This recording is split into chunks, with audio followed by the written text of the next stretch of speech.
নির্বাচন চলাকালীন সময়ে, নির্বাচনের আগে এবং এই আজকে পর্যন্ত বিভিন্ন জায়গায় বিভিন্নভাবে বিভিন্ন জায়গা থেকে যে সকল অনিয়ম এবং ত্রুটির কথা উল্লেখ করা হয়েছে তার মধ্যে অনেকগুলো মারাত্মক রয়ে গেছে।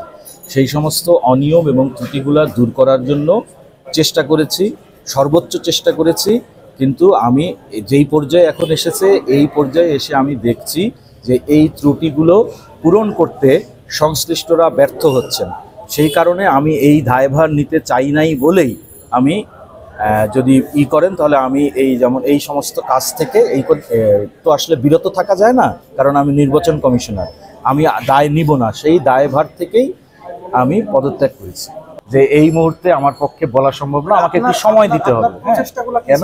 কারণ ওই যে আমি বলেছি আমি 6 দিন ধরে না ঘুমিয়ে আছি, তাই না? তাহলে আমি এখন কি বলবো, কি লিখবো, তার মধ্যে ত্রুটি থাকবে। ঠিক আছে, আমি আপনাদের কাছে সময় চেয়েছি, অবশ্যই আমি আপনাদেরকে বিষয়গুলো তুলে ধরব।